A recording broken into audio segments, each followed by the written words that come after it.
So the Cincinnati Bengals aren't using a franchise tag on Trey Hendrickson, which means there's no tag and trade. So does that mean they're trying to play a comp pick game, or are they just letting him walk? Let's break it down.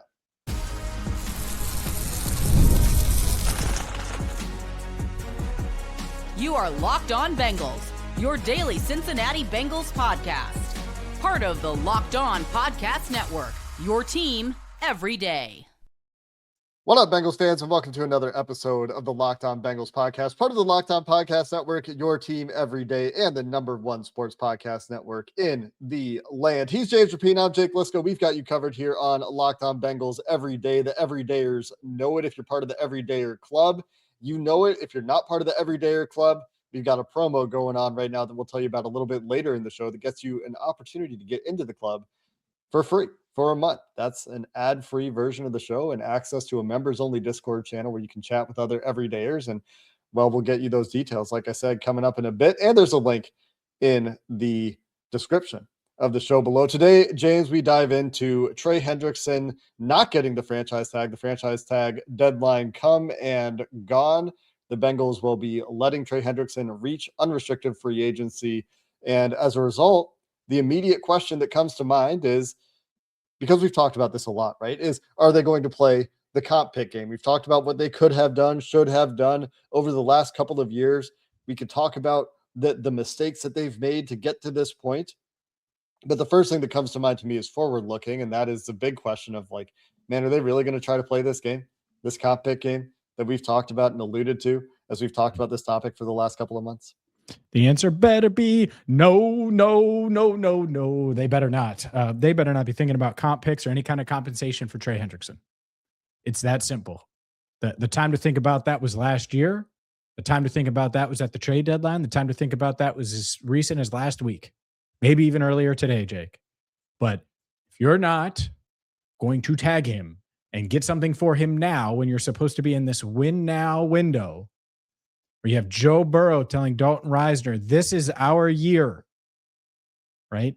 This is our year. I need Joe Burrow saying that to like 42 more free agents that are going to sign with the team over the next few weeks. And 42 is a bit high. I'll accept 41, but the bar is high. And so comp picks, it's when you're supposed to be a win now Super Bowl contender and you're 6-11 and you know you have like some obvious holes, thinking about comp picks, to be honest, it would be the biggest loser mindset ever. It really would. Like, hey, we have Joe Burrow and Jamar Chase and T. Higgins, and we paid for these guys. And yeah, we lost Trey Hendrickson, and yeah, we're trying to win, but you know, if we play this right, we could get a comp pick for Trey.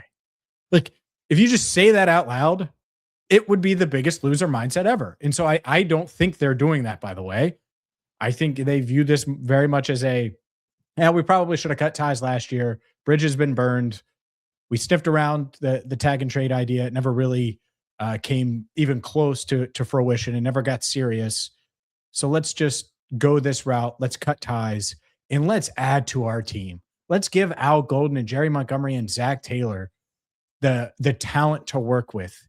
Because the reason why we stuck by these guys, the reason why we hired Al, the reason why we hired Jerry, the reason why we haven't really questioned Zach Taylor's future up to this point is because we haven't had enough talent on this roster over the past couple of years.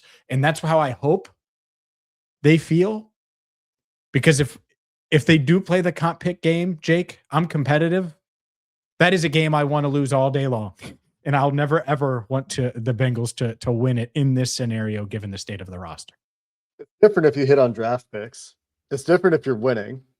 If Miles Murphy came on earlier, if Shamar Stewart had a nice rookie season, if they had made it to the playoffs last year and were making noise in the playoffs last year, if, then you can play a comp pick game. The teams that can play the comp pick game are the teams that are more successful, that are more consistently hitting in the draft and have those reinforcements coming. And the Bengals have tried to do this. They tried to do it with Andrew Whitworth when he left. And that's what this reminds me of a little bit. We were talking about it before the show. There's some similarities in the Andrew Whitworth situation, leaving the Bengals, and the Trey Hendrickson situation that we're going through this year. It's different circumstances, but it's a player that the Bengals saw as having run his course in stripes and that player is going elsewhere. It's a position in both cases that they tried to backfill in the draft. They tried to be proactive, right? They tried to draft tackles, knowing that Andrew Whitworth was aging and on the wrong side of 30 and all those things that they think about. And not wrongly so. There is a cliff that exists in the NFL. You never know when you're going to hit it. Andrew Whitworth never really did, and he was an exception. But it makes sense to draft ahead of time, to try to restock at positions where you have aging players that have been with you for a long time. That's one of the reasons we're going to talk about left tackle potentially going into the draft this year, given the texture of the draft, especially. But they tried to do it with Trey. They've added all these guys on the defensive line, and they just haven't quite hit as quickly or in general the way they needed to hit to feel like they could have maybe traded Trey last offseason, for example, if they felt much more comfortable with the way that those guys were developing, right? If they had game records and had those reinforcements, then they could have considered that last year. And to get to the point they're at now where the conversation and the joke that we'll hear and have heard is like, yeah, the Bengals really need some pass rush help. Could use a guy like Trey Hendrickson, the guy they're letting walk. That's the situation that we find ourselves in now. And I do want to circle back to the comp pick game a little bit, but they're not in a position to do it in probably 98 to 99.9% of scenarios. Like there's probably one very thin path.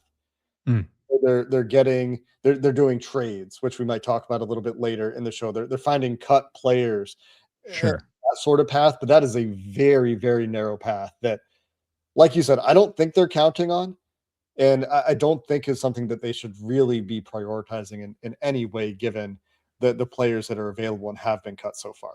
Yeah. By the way, if you stumble into a comp pick because and you could go over it, but this guy, Joseph Osai, signs here and this guy signs here, and you make this trade, and suddenly this interior pass rusher that's going to give you 85% of what you think you need, Javon Hargrave, it is 85% of what you're looking at on these other guys from a defensive tackle standpoint, and will fit with what your vision is for the interior. Like, could I see it? Sure. I just don't want you to be thinking about it. You can't think about it. I learned early on that, and this is tying fantasy to it, but I'm in this dynasty fantasy league, Jake, and you pay per transaction. Pick up a player. It could be pick up Samaje Perine, $2 real, and it goes into this pot, and highest scorer gets part of it, and this and that. And if you think about every time you're about to go pick someone up, that's $2 real. That then you're really questioning it. But you can't think about the money, because if you do, you might miss out on the guy that is a diamond in the rough that ends up paying out for you. And I know it's not the perfect analogy, but it can't be part of your thinking, even if it may work out, or even if it's the other way and you're like, man, if we hadn't signed this guy, whoever it is, we would have been able to get a comp pick. When you're in a win now window and you're trying to get back to that window, that's all you have to be thinking about in how you can improve your team and make your team better. And it's too hard to do that on its own, to be worried about an extra pick, third, fourth, fifth, sixth, doesn't matter. You just can't be worried about it. Especially given their lack of picks over the last few years in general. Like, it's been a while since they've had since the McKinley Jackson draft, since they had a bunch of extra picks. I guess that was just in 2024. They had some extra picks. So maybe it hasn't been that long. But when you think about the teams, half those guys are.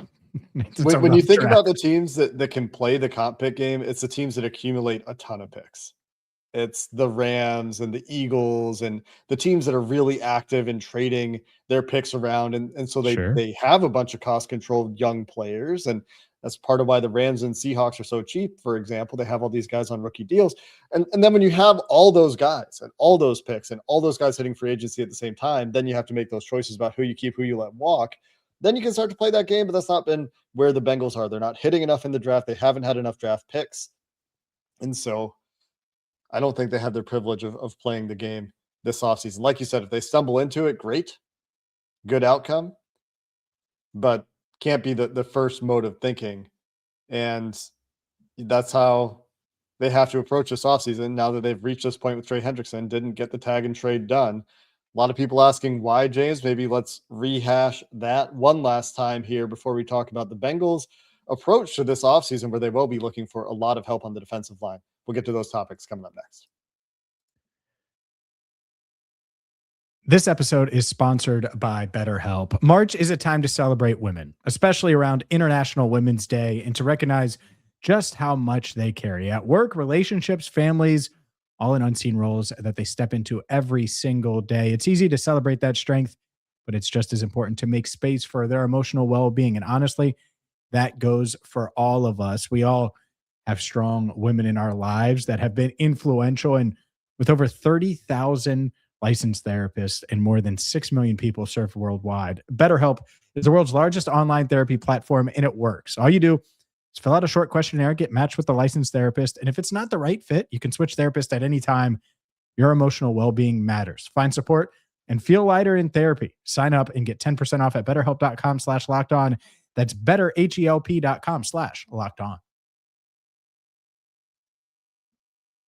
Mentioned it at the top, James. Just want to remind the people that right now we have that promo for the Everydayer Club. You can get a free month between now and March 15th if you sign up using promo code FREEAGENCY with no spaces. Go to lockedonbengals.supercast.com for all the details, and then hop into the Discord channel. Start chatting with the other Everydayers in the Discord channel. Get that ad-free episode there for you. Everydayers will be reminding you about that promo as free agency is set to kick off in the imminent future. Also, just want to shout out the Insider group.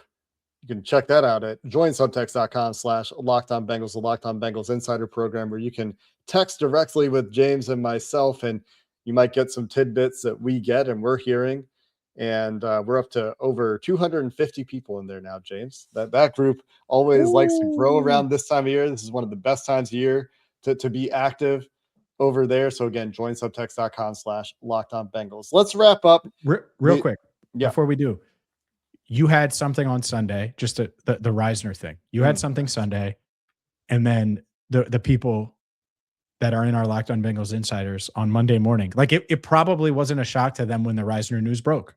You had something Sunday, I had something Monday, trending in the right direction, all of those things. Feels like it's going to get done this week. I didn't realize it was going to get done as soon as it did, but my, oh my, is that an example? And I think this time of year is the best time to join that. So go ahead. Let's get to the comp pick explainer, or the Trey Hendrickson, why we're in this situation. Yeah, it's just kind of putting a bow on it, right? Like, why didn't the tag and trade get done? I think is a question that a lot of people have. A lot of people might want to go back to last offseason. Like, man, if you're just going to get to this point, why didn't you trade him? I don't think you can go back to last offseason. They were trying to win last year. I think we were in agreement that we would have liked to have seen multi-year deal done, and then you're not necessarily dealing with this issue now. But Trey got hurt last year. Joe got hurt last year. Season didn't go well. Defense was going through major growing pains. In hindsight, they should have traded him, but that's, I think, certainly hindsight talking. Not getting a tag and trade done, though, James, is curious to me.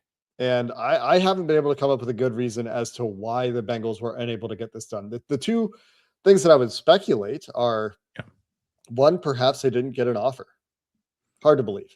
Two, perhaps Harold Lewis and Trey Hendrickson just did not want to play with the Bengals. But Adam Schefter said on Tuesday before the tag deadline that it didn't sound like the Bengals and Trey's camp had really talked, which, if that's the case, that's a lack of trying, it sounds like. I don't know. What are your thoughts about why the tag and trade did not come to pass for the Bengals? Well, I've said the bridge is burned in a bunch of different ways, but let's be honest, the communication and the lines of communication aren't there.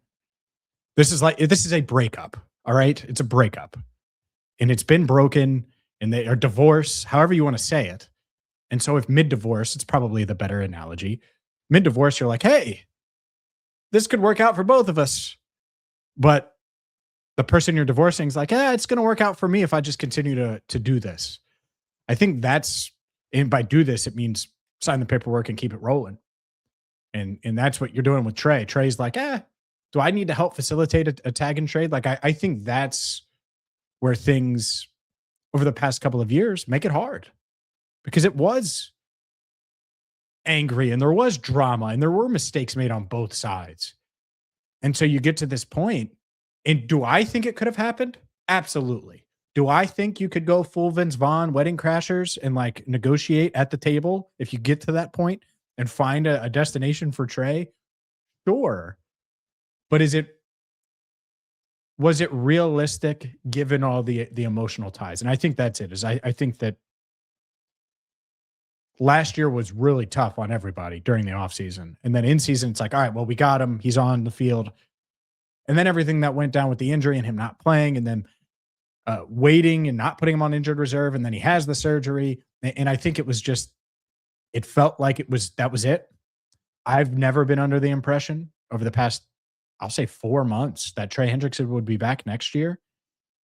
And if you're not willing at all to bring that player back on the tag, then it's really hard to leverage unless you have good communication and a good relationship with said player. It's really hard to leverage that you're going to tag him and then trade him.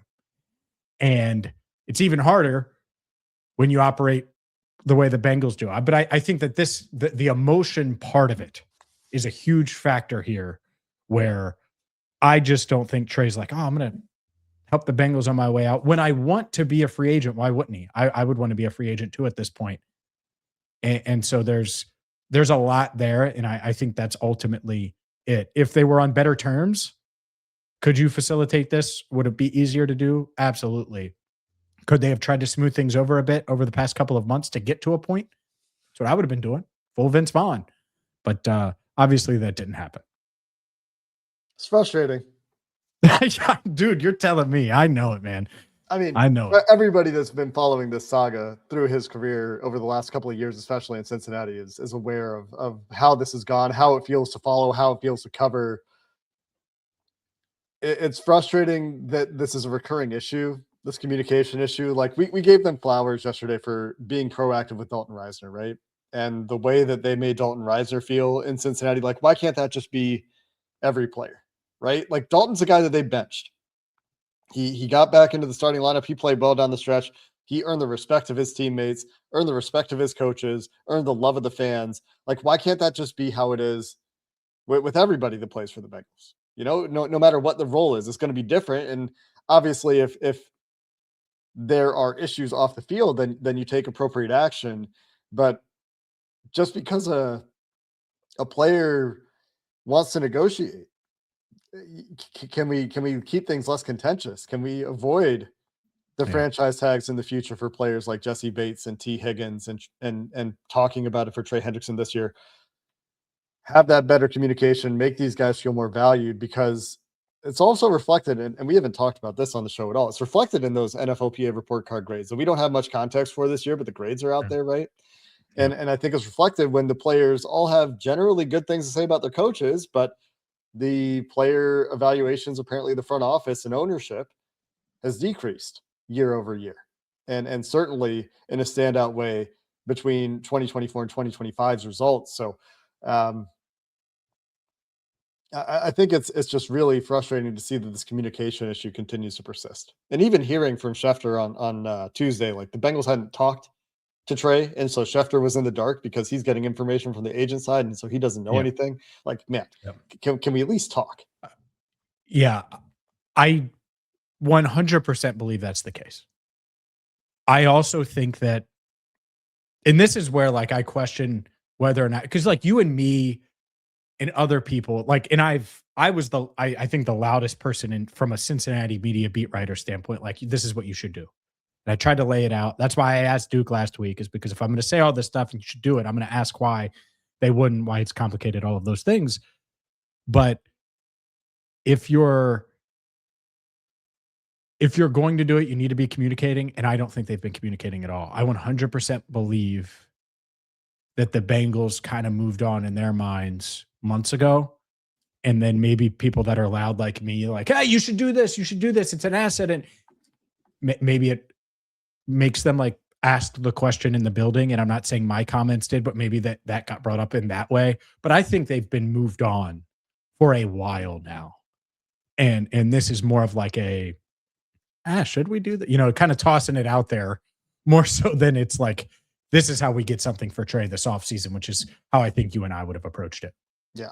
Either way, the Bengals will have a big hole along their defensive line. They need to find pass rushers. They need to find those winners that we talked about. We talked about some of the draft options earlier this week. And is there a new potential shiny toy available on the trade market? How will they approach free agency? Let's talk about what the Bengals will be doing this offseason to approach the defensive line and the help they need there coming up next. Hey, it's Matt Derry from the Locked On Lions podcast. The people I love depend on me. If I'm gone, the financial responsibilities don't disappear. I didn't want my family figuring things out during the hardest moment of their lives. That's why I knew only one place to go. I chose life insurance through my friends at Ethos. Ethos makes getting life insurance fast and easy, 100% online. You can get a quote in seconds, apply in minutes, and get same-day coverage. There's no medical exam.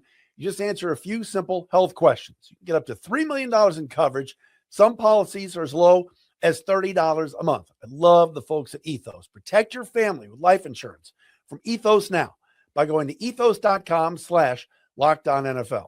In as little as 10 minutes, you can get the free quote and up to $3 million in coverage at ethos.com/LockedOnNFL. That is ethos.com/LockedOnNFL. Ethos.com/LockedOnNFL. Application times and rates may vary. All right, Jake, let's dive into a potential option when it comes to the pass rush. And you're right that they obviously need pass rush. Wherever you can get it, you need it, which the irony of letting go of the NFL sack leader from just a year ago in needing to address pass rush. But anyway, a potential option has emerged on the trade market, someone that could help. Jonathan Greenard, according to ESPN's Adam Schefter, has been made available by the Vikings in trade talks. The Vikings reportedly looking for a day 2 pick. He's a one-time Pro Bowler, 29 years old, under contract for the next 2 years.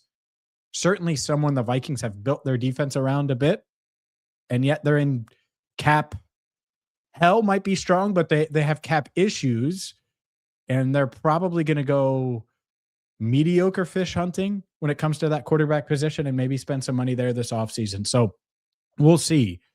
But another pass rusher that is available that could give you some juice on defense is reportedly available. Yeah, I think the Bengals need to be turning every stone here and looking for answers. And Greenard could be one of those answers. He did have a down year in 2025. Jeremy Fowler reporting that the Vikings are looking for a day 2 pick. So I wonder how the recent results, he was injured a little bit. His sack number went way down. His true pass rush win rate was down like 7% from 22.5% to 15.5%. So I think that is something that I would be keeping an eye on more than anything else, because 22.5%, like, that's pretty good. Jadeveon Clowney was at 22% last year. Arnold Ebiketie, nearly 22% last year. Trey Hendrickson, while he was playing, was at 25%. Jalen Phillips, who might be the best actual pass rusher besides Trey Hendrickson, if he can stay healthy, was at 25% last year. So just comparing it to some of the free agent options, when you're down to 15%, that's closer to like Kingsley Enagbare at 14.5%, or Cam Jordan last year was at a 14%. Charles Omenihu from the Chiefs was at a 15%. Now, the difference is that he was still more productive on non-true pass set downs. He's still a 15% win rate there. Typically, you see a gulf between those numbers, and the win rate goes up significantly for most players in true pass set situations. So just something to keep an eye on. But I do think Greenard is still a good player. And if you can clear him medically, if you're happy with where he's at in terms of the shoulder injury that ended his season, and you know, you've done your due diligence there. I mean, he had a good game against the Bengals last year.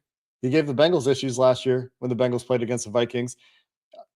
Good 3-down player as well on the right side of 30.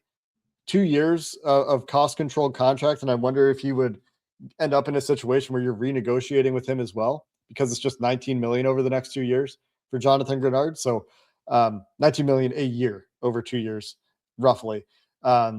Pretty good deal for a player of that stature, and something that the Bengals should be exploring in addition to some of those names I just mentioned on the free agent market, where they will surely be sniffing around and be looking to add.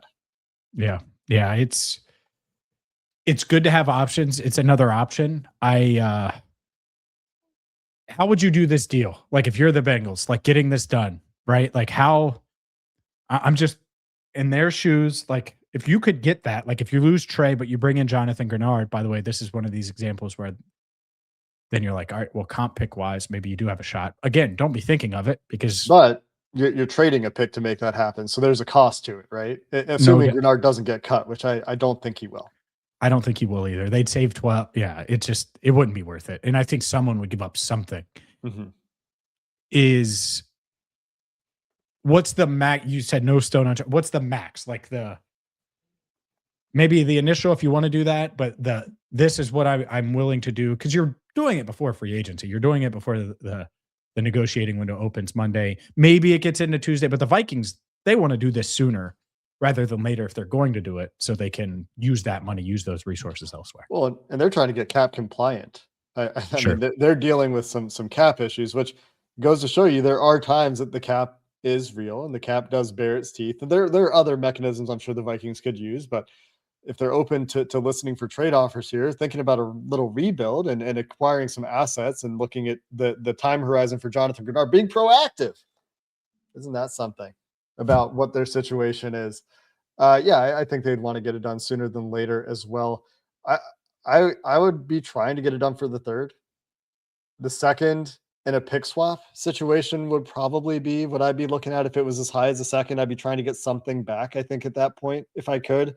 And maybe that's being a little too stingy because I do think Greenard is good, but I would probably be trying to go like give us a fourth rounder back if we give you a second or something. So because it's an early second round pick, right? It's an early third round pick. What we're talking about here, not a mid to late second round pick. If it's a mid to late second round pick, maybe I'm a little bit more comfortable with it. But I think that it's like the 41st pick in the draft. That's a pretty premium asset, and you could talk me into it. That could be worth it.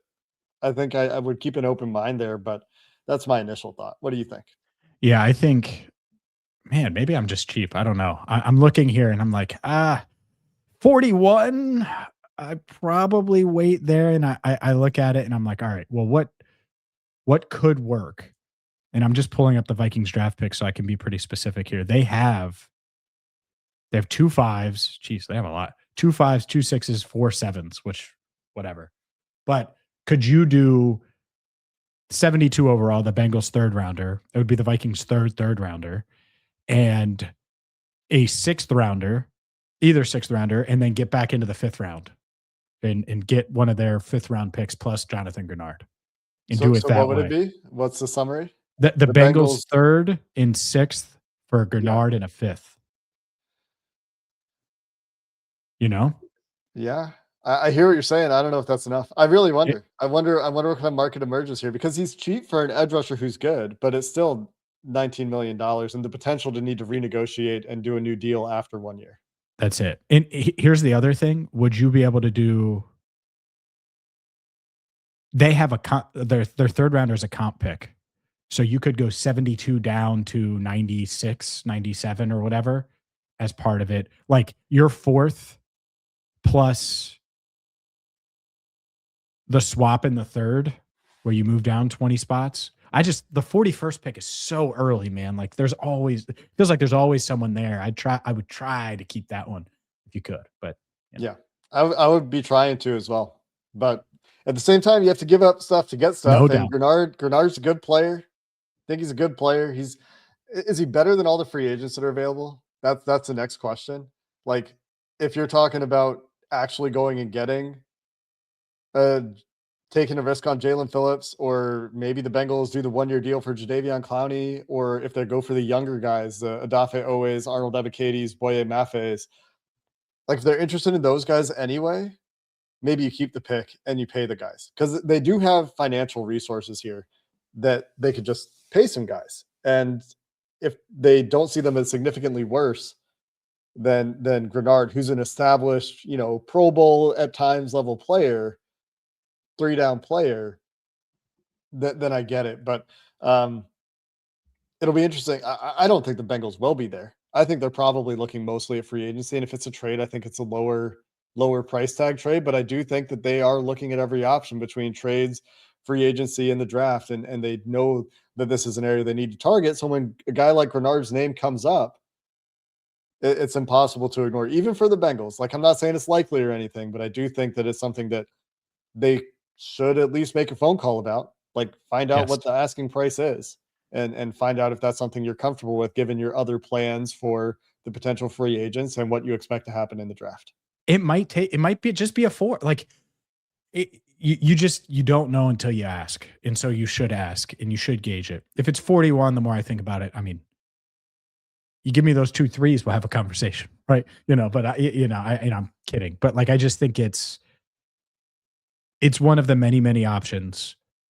And it does give you an idea because Odafe Owe, you're right. He's going to probably cost 18 to 20, probably in that range.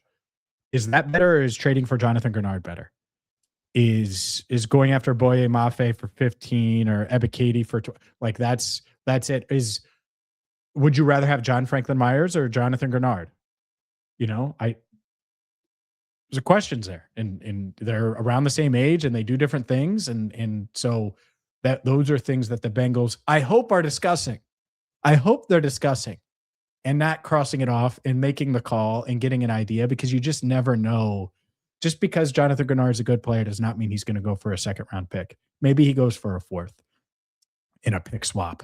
You just never know. Yeah, who knows? I think the other thing to consider there is, like, would you rather have, say the money's equal, right? Jonathan Greenard or Odafe Owe and a 2nd round pick that say that is Zion Young or Gabe Akers or Derek Moore, whoever the draft pick is, like they go get that position and you get a young player in the draft there as well that maybe does something that Owe doesn't do, because we haven't talked about this much yet, and we'll get to it, I'm sure. Well, I'm not sure. Not much time before free agency. Maybe we'll get to it. Maybe we won't. Like, I have some reservations about Owe, and I know you're really bullish there. We'll see if we have time to talk about that or not. But like, those are things that they would need to work through, that maybe Greenard is a more complete player, and that's what would sway them in that direction. But if you're talking about giving up a 2nd round pick, just highlighting some of the guys you could potentially draft, like, what if TJ Parker gets all the way there? I'm not saying he will, but let's 3rd rounder. Would you rather have Owe and Jacob Rodriguez? Would you, like that's tough. Not There's holes. Rodriguez is but like there will be a player in the 3rd round. There will be. And that's a tough, it's a tough pill because when you look at it that way, I think it feels one-sided, even if it's not, because if Greenard is much better this year, then it's probably worth it. And they desperately need game changers on defense. Something to be exploring. That's going to do it for this episode of the Locked On Bengals podcast. Until next time, thanks for listening. Who dat? And have a good one.